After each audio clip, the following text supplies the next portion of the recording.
How do the San Francisco 49ers find their franchise quarterback? How does any team in the NFL find a franchise quarterback? On today's Locked On 49ers. You are Locked On 49ers, your daily San Francisco 49ers podcast, part of the Locked On Podcast Network, your team every day.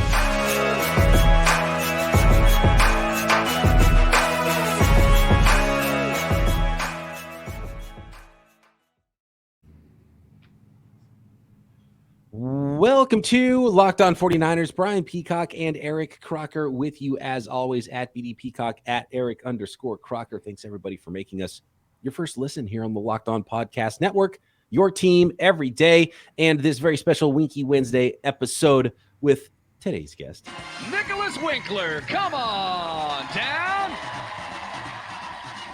Wink. How you doing, my man? Are you pumped for some more golf that we did this weekend? I don't want to get too deep into it. This isn't a golf podcast, but Wink and I entered a golf tournament. My first ever golf tournament, by the way. We did okay. We did all right. We actually technically won. Well, I think we technically won. It was not a stellar group of people competing against us, I don't think. And there was handicaps involved, and I think both of us shot well versus our handicaps, so that was key. And so that's what we're dealing with right now, Croc. A couple of ace tournament winning golfers right now on the podcast. Nice. I still got to start learning how to play some golf. But again, my reasoning for not trying is I understand how hard of a sport it is. It's not something that I could be like, hey, Croc, you're a good athlete. You'll be fine. Like, it has nothing to do with my athleticism. So I know it's going to take a lot of work, and I'm not willing to put that work in just yet. But soon. Peacock's done it. He was all over the place, huge slices, had no idea where it was going, and he beat me this weekend for the first time. So that's cute. Yeah. Started dialing that slice a little bit, finding some fairways, and I had the old baseball swing, so it wasn't a club speed problem. It was a hit the ball in the direction you want problem. And so getting a little better on that tip for sure. We got to talk 49ers here. We got to talk quarterbacks, which has been really the topic almost every day. There's been some reason for it, but I wanted to zoom out a little bit on the entire league. We're getting close to the 2023 NFL draft now. And I think that some of the teams that are drafting in the first round could probably learn some lessons from past teams, including the 49ers. And where are the 49ers in their pursuit of a franchise quarterback, and what can the 49ers learn from the rest of the league as well? So let's start with the AFC East. We're going to go through every team. How did these teams find their quarterback? Do they have a franchise quarterback? And right now, I don't think the New England Patriots do. And according to reports today, they might, in fact, be trying to trade their quarterback they drafted in the 2021 draft in Mac Jones. And of course, everybody who thought Mac Jones was Kyle Shanahan's guy is going to say, oh, maybe the 49ers should be in on that. So we just got to – basically our podcast has become Kirk Cousins, no, swap that away. Aaron Rodgers, no, not happening, swap that away. Now we got Mac Jones. What do you think? No, do you remember the picture? There was something floating around, I think especially during that draft season, 2021, I believe it was, whereas the guy is all the pictures, and then they put like faces of quarterbacks, and then they would X out a guy who was like, okay, This guy's no longer in the conversation. And this guy like, all right, trying to figure it out. I think we're right back to that point again, which is wild. Wild for a team coming off back-to-back NFC Championship game appearances. Yeah, but it seems like every year the 49ers names always put into that, right? It was with Brady. It's like, oh, they're going to get Brady. Here we go. And then, you mentioned the Rodgers stuff and then the Lamar Jackson stuff. It's like any quarterback that's out there that might be available, someone's like, they're going to the Niners. It's going to happen. Well, I mean, think about why, though. Because everybody looks at this team like, dude, if they just were solidified at the position, which, again, might be with Brock Purdy, is only questionable right now because his elbows or whatever. But so maybe it's Purdy, but, I mean, that's the only reason why. And that conversation was happening after the 49ers went to the Super Bowl. And I'm like, why are they talking about Jimmy Garoppolo? He just come off a Super Bowl year. And they're like, but is he good enough to do it? And why should they get Kirk Cousins? Find out next. Like, it was like all the time. So I don't even know if it matters who the 49ers quarterback is. Maybe just the topic in general generates so much clicks, around like just the media when they don't have a whole lot going on that we don't have any topics today? Well, how about let's make up somebody going to the 49ers? Seriously, that's what it feels like, man. And at this point, it's like, look, 49ers, go like trade away Lance, bring in Kirk Cousins, bring in Aaron Rodgers, bring in Mac Jones, So then we can end it all. And we don't have to talk about this ever again because the Niners will have all three quarterbacks. And then it'll be like, oh, which quarterback? Well, yeah, until Trey Lance goes somewhere and all of a sudden he just miraculously balls out. Then it's going to be like, oh, I knew they should have kept Trey Lance. Like, what? You guys were telling me he stinks from the jump after 2 games. Look, we're going to spend too long on this one quarterback here. We got to try to have time to go through the entire league. But the bottom line with Mac Jones, fire whoever thought that it would be a good idea to trade up and draft him number 3. I just want to say that it was never a good idea. And clearly we're seeing now that it probably wasn't a good idea. I don't know why the Patriots are trying to get rid of Mac Jones. Are they trying to do something else? Are they like and my co-host Matt Williamson on the Peacock and Williamson show this morning, he said, why they're probably going after Lamar Jackson because they got Aaron Rodgers coming to town. They already got Josh Allen in the division. How do you compete with that unless you have a superstar quarterback yourself? So I could see that for Bill Belichick going to get Lamar Jackson. How would that look?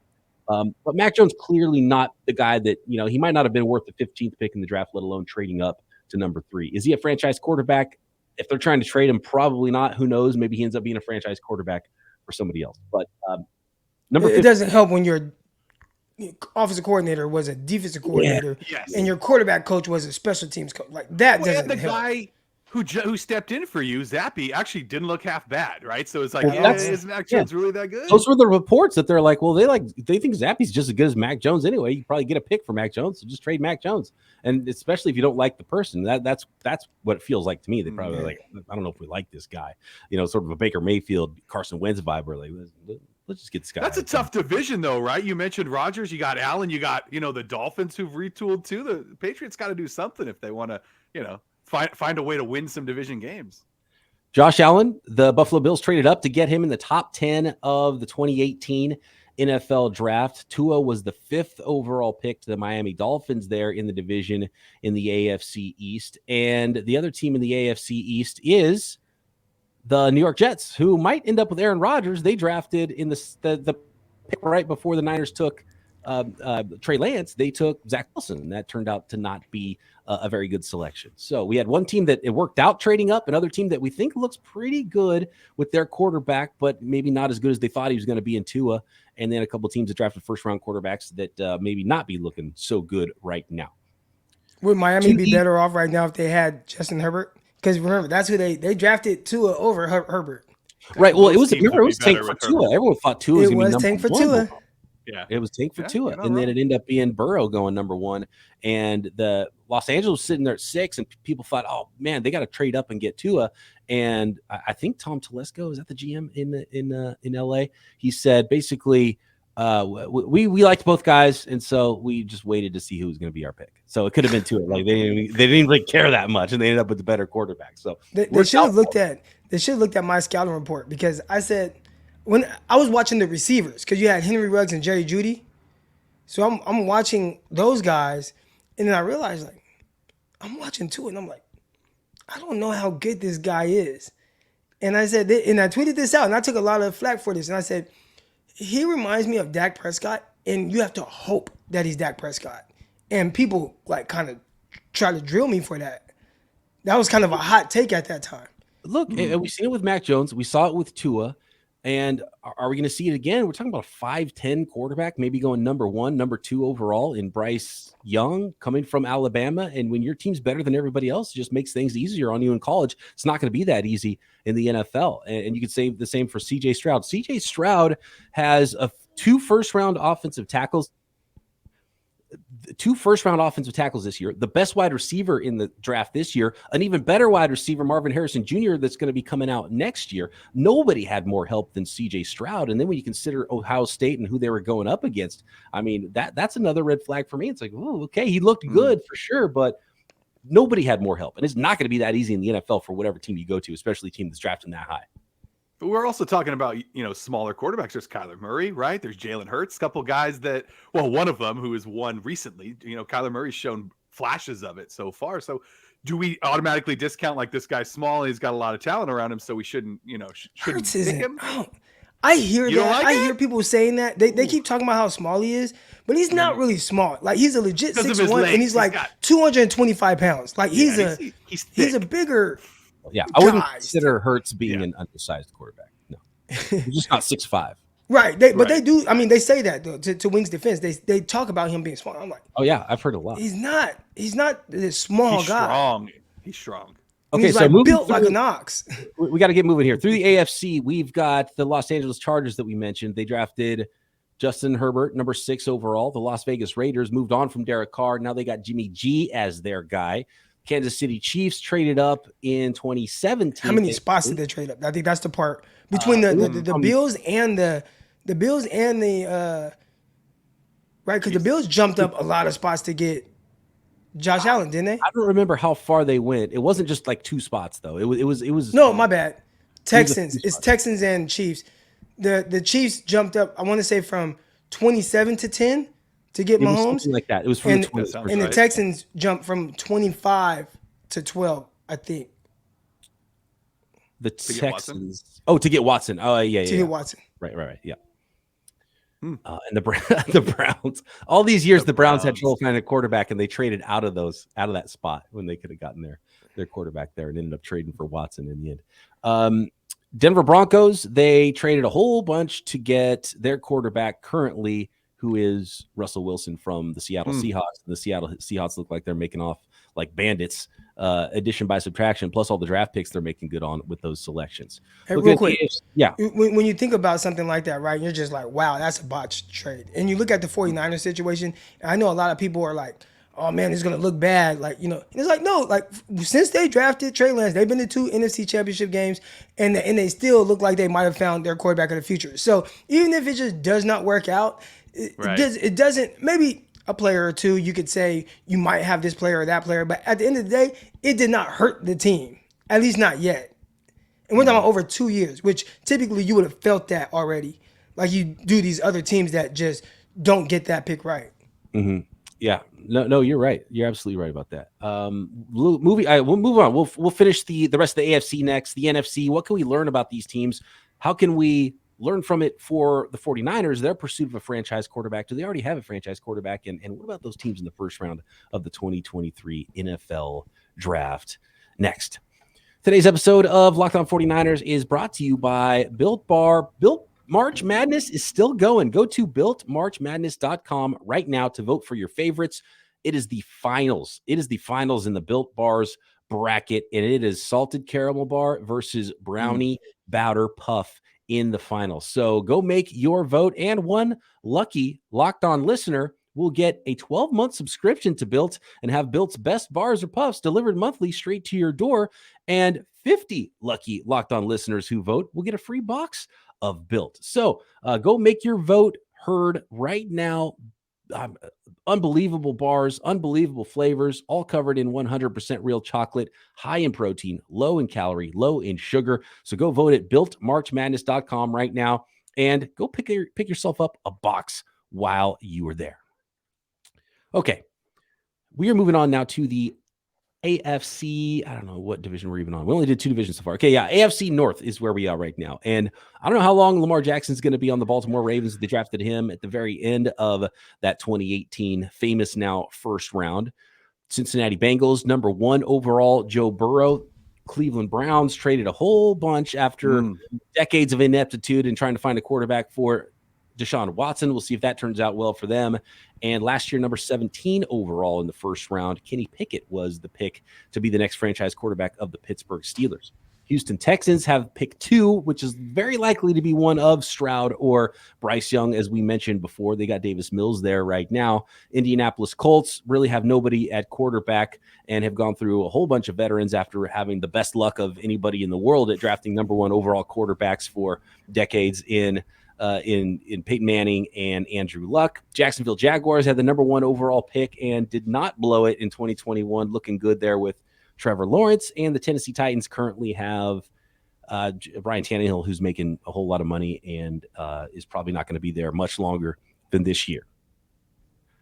Now, let's move on to the NFC East. Dallas Cowboys, Dak Prescott, 4th round pick. Number 6 overall pick in 2019, was it? Right? For Daniel Jones? Yeah. 2019? Yeah, 2019. They traded up. Yeah, right. Number 6 overall pick for Daniel Jones. Jalen Hurts, a 2nd round pick.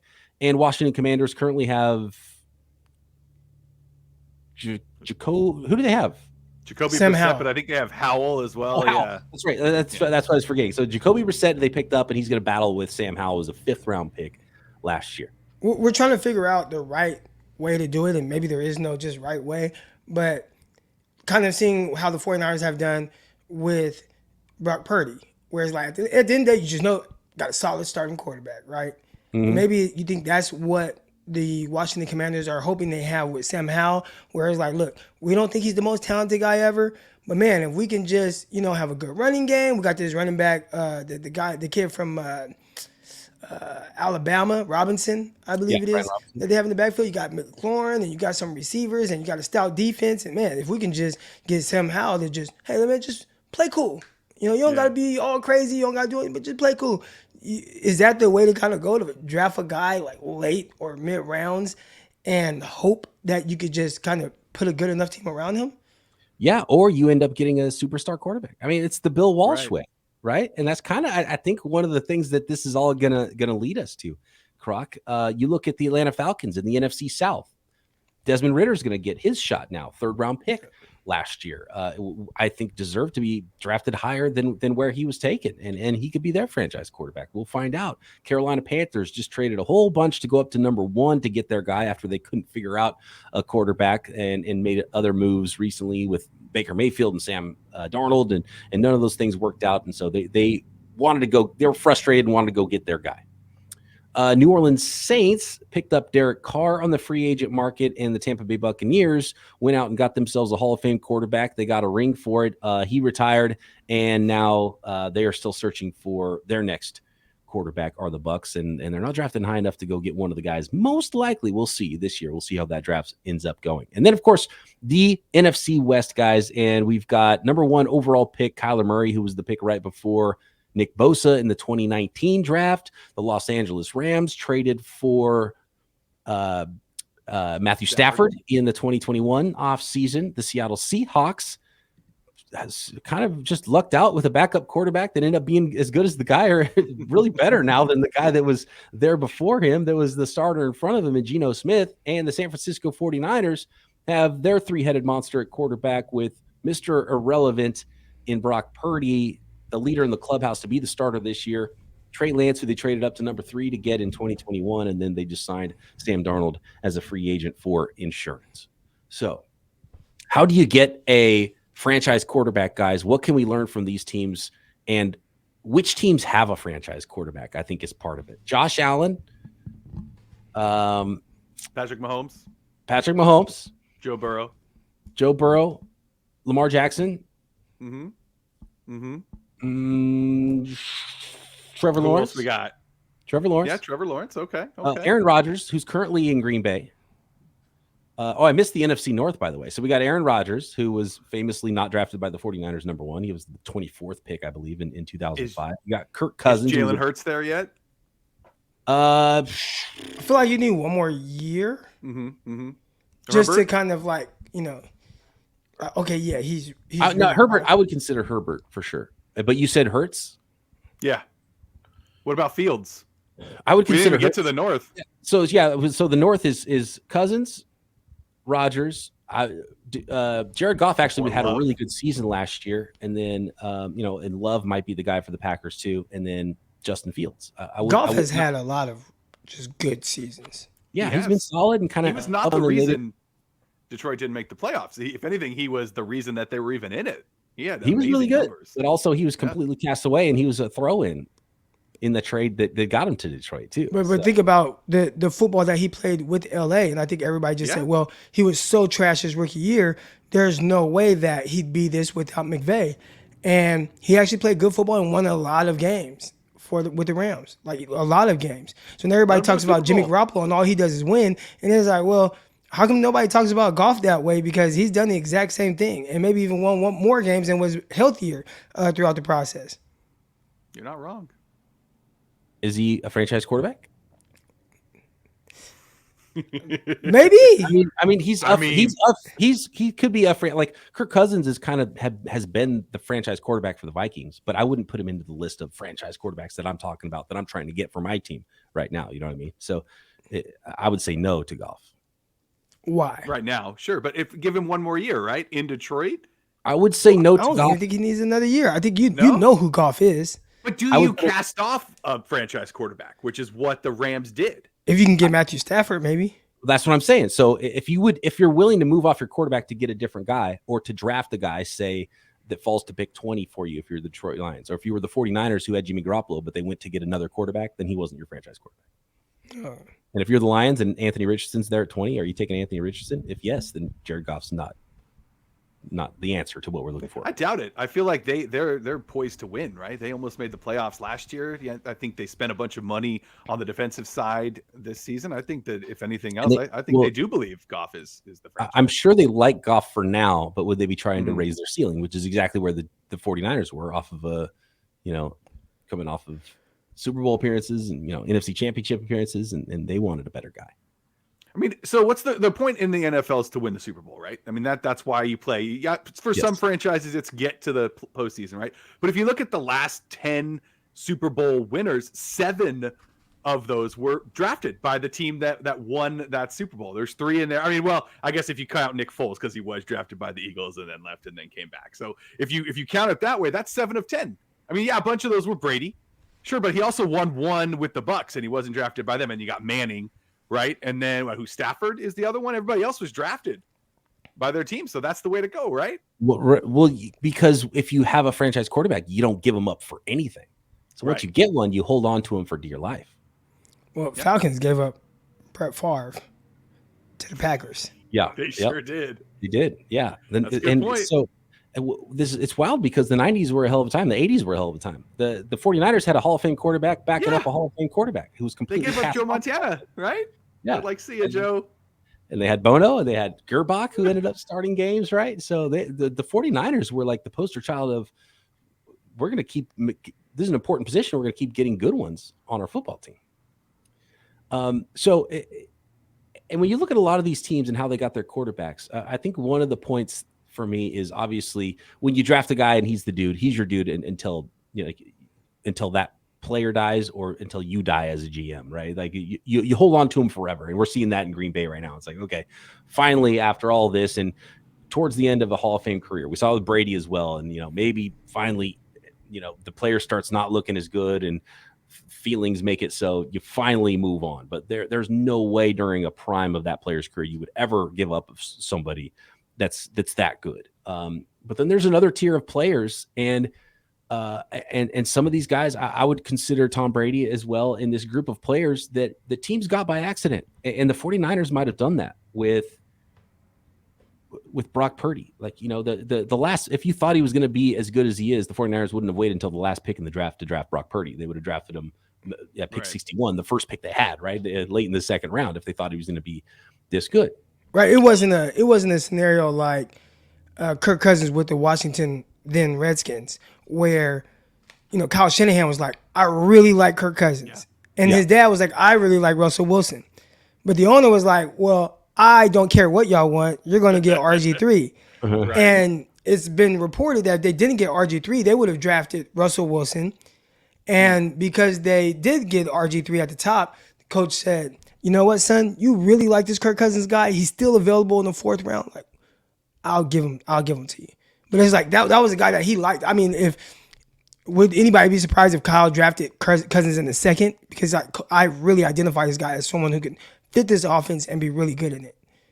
Yeah, no, that wouldn't have been shocking at all. But that wasn't the case with Brock Purdy. That's what I mean. So it wasn't completely luck, but it was also like they didn't draft him number 2. It wasn't like Kirk Cousins is going to be so good we're going to draft him 2nd overall either. You look at Dak; he was a 4th round pick.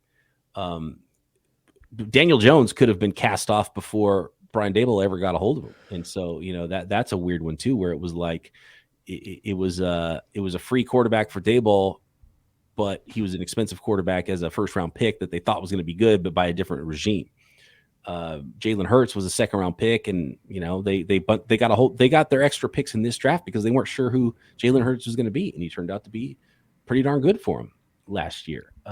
Geno Smith, completely, he was comeback player of the year consideration just because he was a backup. He didn't even go anywhere. He was just sitting there not playing and not being good for he won the award. Yeah. Oh, he did win the award. That's right. Back from the bench. Yeah. He didn't go anywhere. He was just not good. It's wild. Well, he wasn't. He was not ready. And so that's the other part to this, right? And you talked about kind of Parcells and what he's looking for from a quarterback. And a lot of these young guys that come into these situations that really maybe don't have the experience that could be very necessary for them, like a Trey Lance, right? Because we can revisit that situation, and he has all the talent, ability, he has smarts, he has all that. But everything that we like about Brock Purdy and what he brings to this team and what the players like, Trey hasn't had a legit chance to learn like that aspect of it. And a lot of it, shout out to my guy, John Middlecoff, he says he went to Cal Poly and their whole thing is learn by doing. Well, Lance never had a chance to learn by doing because he played 1 year. So he played 1 year, didn't lose any games. You don't deal with adversity when you don't lose any games. He didn't throw an interception, right? Won a national title. He did all these crazy things, but being like the leader, and maybe he was a leader as a redshirt freshman. It's kind of rare still, especially at a school like that where everybody's staying 4 or 5 years. But like legit being like, I'm the guy, like I'm the leader. I'm the guy that everybody looks to, even though, but he's young. I bet it was somebody else, an offensive lineman or something with a missing tooth. All right. That probably played hockey or some crap. And then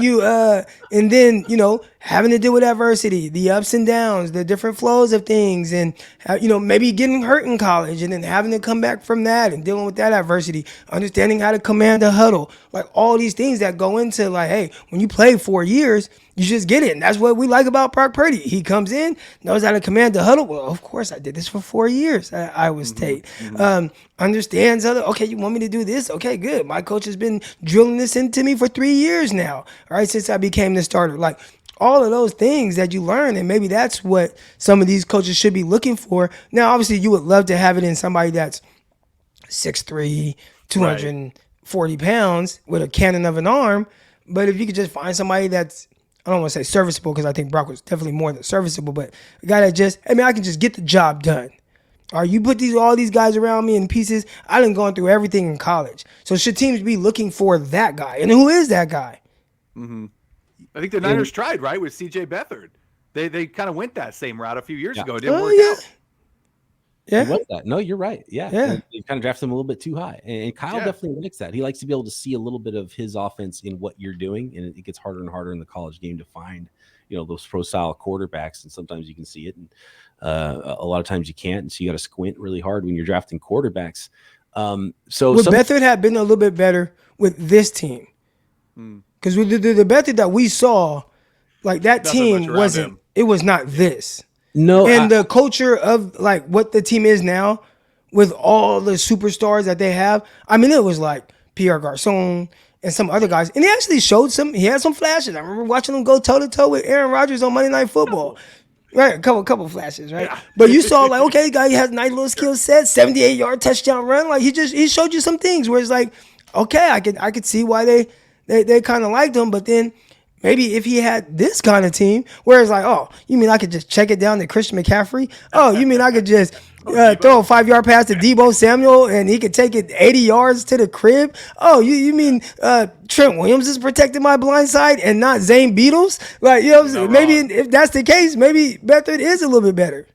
He had Joe Staley. All right. He had Joe Staley. Yeah, He's pretty good, too. It wasn't that bad. And he did play late. He didn't just play when he was a rookie. He played later. He was on those other teams, too. But he was already, the third string guy by that point as well. So he didn't play a lot with those teams and still didn't. He got hurt. And one of the big things with Beathard is remember how Kyle's quote about Beathard was he's tough as shit, right? That was his thing about C.J. Beathard. And then we started watching him more and more. And you saw this on his college tape, too. And you're like, you know why he's so tough? He just sits there in the pocket and just gets crushed. Get rid of the damn ball. For somebody that is athletic too, like move around a little bit. You can move. Yeah, he had that one amazing run. It was like, oh yeah, that's right. He could run a little bit. I tell you what the issue was with him ultimately, and what really just kind of like limited what he probably could have been. His swag is terrible. He wears the big baggy jersey. He wears the helmet and the face mask with one bar. I mean, there's just a lot of nastiness. The mustache, like the blonde mustache, everything about him, it was just nasty. And you just weren't going to be good looking that nasty on the field all the time. Purdy's got that swag. he was just like, that was his style too. He would be in like the post game presser, spitting chew into a cup. And he did not care about the swag. I think that was the biggest thing. It's like, what's the what's the standard gear that's in my locker? Okay, I'm going to put it on my body. And gross. Like Brock Purdy, Trey puts it on very well. Jimmy puts it on pretty well, and Purdy does as well. So like those three guys, they kind of get it. But yeah, Beathard, then he didn't quite catch that part of it. So going through all these teams, and my idea for this podcast when we were going through these is to figure out like how it happens and how teams get their franchise quarterbacks. And the more I look at it, the more I look at the 49ers roster and how things are, there's so much luck involved in finding a franchise quarterback, because and we'll see if the Chicago Bears maybe found their guy trading up, but the Bills traded up. It was like, we identified a guy, we traded up, we went and got him, and boom, we got a franchise quarterback. The Kansas City Chiefs traded up, boom, we got a franchise quarterback. But when the Rams traded up for Goff, he ended up being a franchise quarterback for a while, but he wasn't their guy. They wanted to move on from him and get better. The RG3, Zach Wilson, Carson Wentz, 49ers moving up. It was like going up to get the second or third best quarterback in the draft has been an awful strategy, right? But a couple teams have hit. And is it just dumb luck that the teams hit on the guys that they hit on, right? So, and then the 49ers go do that and then end up with the last pick in the draft who ends up being a guy for them, it looks like. And so in the end, it's just like, do you never trade up? Do you not draft these players? And like you mentioned, Crocker, talking about Trey Lance and what he had to go through to be an NFL player. And I'm looking at the players at the top of this draft. And I'm like, wow, the Panthers just did exactly what the 49ers did and giving all that up. And they're like, we don't even know who we like yet. We're going to finish our evaluations. Like, we just saw that. It's probably not a very good plan. You know who's the guy? You know who? So we just talked about kind of what goes into it. And still, you want a guy that has all this ability and intangibles, but has the experience. Is DTR? He's going to be the forgotten guy, right? Dorian Thompson-Robinson at UCLA. He started a ton of games at UCLA. Sure. He played in big games at UCLA. I mean, they were really good this year. He went toe to toe with some monsters, and had to make throws. And the athleticism is off the charts. He had the highest miles per hour throw at the combine, so he has a big enough arm for short throws with zip. I don't know what it is exactly he's missing, but I mean, he helped turn UCLA around. I thought UCLA is going to the Big 12. They're gonna or Big 10. They're gonna get crushed. Then they had the year they just had, and I'm like, well, maybe they continue to have Zach Charbonnet and Dorian Thompson-Robinson. Maybe they could be kind of good, but you're trading up for guys that have all this talent and all these things, but maybe it's the forgotten guy like a Dorian Thompson-Robinson. If you put him in the right situation, right? Like if say 49ers say, all right, hey, we're going to draft Dorian Thompson-Robinson, you can sit behind Jimmy Garoppolo or Brock Purdy for a little bit. We don't even have to force him in. And then all of a sudden, he has to play. Damn, he's hella good. Who would have thought? Exactly. And it's sort of like the luck. Even the Chargers, they're sitting there like, I don't know, whichever guy falls to us, we'll just draft him. And they ended up with let's not forget how Herbert started too, is because Tyrod Taylor got like punctured in his lung too, right? I mean, like Herbert got thrown on the field. It's like there's so much luck that goes into this. How many quarterbacks are missed too? You got Rosen, you got Darnold. Like so many teams are like, I'm going to invest these high picks in these guys, and then they miss, and it's like, oh, how long are you set back?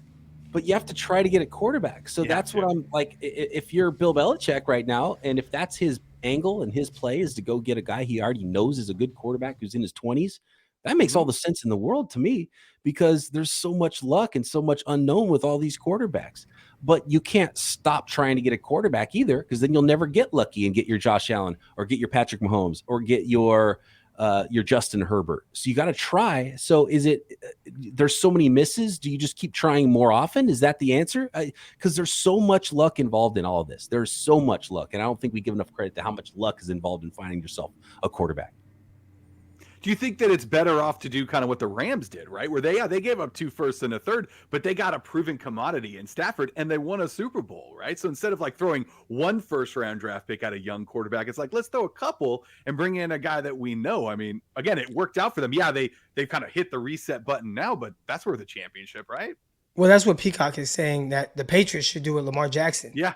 Right. It makes all the sense in the world. And if Lamar gets traded to the Patriots, and I don't know if there's any truth to it, we were just kind of, spitballing on that. then the rest of the as soon as that trade happens, everyone else will look around and go like, "Oh crap, did we just let Bill Belichick get Lamar Jackson?" Right? And all the teams that weren't in on Lamar Jackson, right, will be like, "Oh wait, did we just screw up? Oops, not going and getting a franchise quarterback who's in his 20s? Were we that dumb and it was just there for us the whole time?" Well, you talked about the like Rand Carthon and if he goes and gets Trey Lance or if he doesn't, and what does that mean? But for him to say, "Oh no, we're not even going to go get Lamar Jackson," or like the Washington Commanders, they came out, "Oh, we're not going to pursue Lamar Jackson," and it's like, why the hell aren't you? Yeah. Why don't the Lions, right? If they don't believe Goff's actually the guy, like you were close enough. No, but there are teams that legit don't have a guy, Winky. Like there are teams that we talked about Washington Commanders or the Falcons, and maybe Sam Howell and Desmond Ritter end up being amazing. But we know one thing about Lamar Jackson, he is amazing. And so it's like, how do you just say, Washington you know what? was close last year. They were close, so I could see why they would go after it if you're a team like Washington. But if you're a team like Houston, he fits too. He fits that whole DMV area. Yeah. I think he'd be great in New England, too. I think that would be incredible to watch. I kind of don't want to see him there, though. No? It's kind of a weird done with the fit. Patriots? It's a weird fit, but I want to see it. Yeah. I want him to stay in the AFC, though. That's definitely what I want. Yes. Yes, please. Need that path easier for the San Francisco 49ers. So would you advise the teams that are like the Panthers, the Texans, the Colts to just be like, yeah, draft these quarterbacks, even though they're probably going to be bad because that's what most of the quarterbacks end up being. Like you traded up like this dude, CJ Stroud. You just laid it out earlier with Trey Lance, Croc, about all the help he had, how much better he had half a dozen NFL players on his offense in D1 AA against going against guys. Like, how easy was it for Trey Lance? He's like, I'm just going to truck dudes, gets to the NFL. I'm going to try that again. Oh, that's not easy anymore. I just got blown up. Okay. These guys are fast and they're big and strong. Like the guys didn't do that at 1 AA level. And CJ Stroud had all this help. His team he's going to have worse tackles and worse receivers on the Panthers if CJ Stroud gets drafted there than he had it. The guy, Jordan Thompson Robinson. I'm hitching my wagon. Is that the saying? I'm going to hitch my wagon. Perfect. I'm going to say if he gets put in the right situation, look out. Because all the experience, the intangibles, all the things that we're talking about in that moxie and that like rah-rah type guy, DTR has all of that. How about Anthony Richardson? Would you advise a team to draft him? Because the scouting report's somewhat similar to Trey Lance in that, physical ability through the roof, but he's only played for 1 year. And it's like, oh, but he needs to sit. Oh, but he needs to play. So do you sit him? Do you play him? And so a team's going to not let him play. Then he's not going to play. Then he's not going to be good because he hasn't played yet. And you start to get into this same thing. And we just saw it with Trey Lance. It's kind of maddening. It's like you want a guy that has played more, so you don't have to go through this dance of he's not ready to play, but he's not ready to play because he hasn't played enough. But you can't play him because he's not ready to play. And then you got a quarterback who's 5'10", and in 3 years we look back and we're like, look at these idiots drafted a 5'10", 180-pound quarterback at number 2 overall. Why'd they do that? That was obvious that was a bad move, right? So, but one of the quarterbacks is going to hit too, and you got to swing because you need a quarterback. So it's just draft the best one, draft the guy you think's the best one, and you hope. And if he's not good, get him some weapons too. Go get something. I mean, make it easier. I think that's the Bills went out and got Josh Allen, and he didn't have a great first year. And they're like, "Hey, let's get this guy Stephon Diggs." Everybody's like, "Stephon Diggs going to Buffalo? That's not going to be a good mix." No, Diggs didn't come to the third year, so the first 2 years were not great. But the second year they won games. They won games, but it wasn't great. Then they said they tried to get Antonio Brown, and Antonio Brown said, "He said no." The heck, don't send me to that guy Josh Allen. I don't want to play with him. Oh. And that's all right. Well, we'll give him Stephon Diggs, and next thing you know, one of the best quarterbacks in the league. So that's part of it too, where you just, hey man, we're just gonna let you just play and see what happens. So this has been a fun exercise because I don't think we came to a conclusion on how to do it. And I think that's the NFL right now. How to get a franchise quarterback. But everybody thinks they do, right? Every fan, I think the NFL, I think the people in the NFL will probably tell you, we don't know like how to find that quarterback. It is luck. I think the fans think, oh, this guy's just going to be really good. But the NFL is like, dude, we don't know. We just kind of cross our fingers. I would say the more unknown, I think there are, the thing just glitch out here? You guys, Yeah, it glitched out, but we're back. We're good. So the one thing I think I would say is the more unknowns they are, the less you should pay for those unknowns, whether it's in money or draft picks and all that. And I think that's one of the things we learned with the Trey Lance pick with the San Francisco 49ers, going up all the way to number 3. They didn't go up to number 1 for a generational quarterback. They went up to number 3 to get a guy who played 1 year, 1 AA. There's just way too many things way too many ways for that to go wrong. The smart play would have been stay at 12. They might have ended up with Mac Jones. Maybe Mac Jones would probably look pretty dang good with that 49ers team. Remember what everybody said in 2021? That's the best landing spot for any quarterback. Go to the San Francisco 49ers because they've got all this to help their young quarterback, but they never played their young quarterback. And then he gets hurt in year 2. So we still haven't even seen. I have no idea what to think about any of it. I don't know what to think about what Brock Purdy is going to be at his ceiling. We've already seen his ceiling. Is he going to get better than what we saw? Because we haven't seen quarterbacks get better from year to year under Kyle Shanahan either. So that's another one that we need to find out about with Brock Purdy and Trey Lance. What's he going to be? I have no idea because we still haven't even seen him yet. But yeah, so I don't know. I think the world is telling us to end this podcast because now it's starting to glitching out. I can't blame it on the weather, though. It's finally a beautiful day in California. Who'd have thought it would take till April 3rd to get a nice day of weather on the West Coast? Yeah, I think that if you hit on that quarterback, especially if it's after the first round, it just sets you up for so much success because then you have that small rookie contract, right? You can just build all around him. So ideally, I think that's the way you would go. Right. I mean, if you could actually pick like, okay, this is the best route that you take in order to get a franchise quarterback. It's late round draft pick and then, surround him by talent. I think the exercise that we should be doing is the Bill Parcells philosophy. How many teams have followed that? And for the teams that did follow it, what's the percentage of hitting on that quarterback? Like that's what we need to look into. Before the draft, Croc, let's build our own because the Parcells philosophy is so old that it just doesn't really work anymore because guys don't stay for 4 years and get married and graduate and like the top quarterbacks just don't do that. So we got to come up with our own modified version of what the Parcells commandments should look like. How many years should it take? How many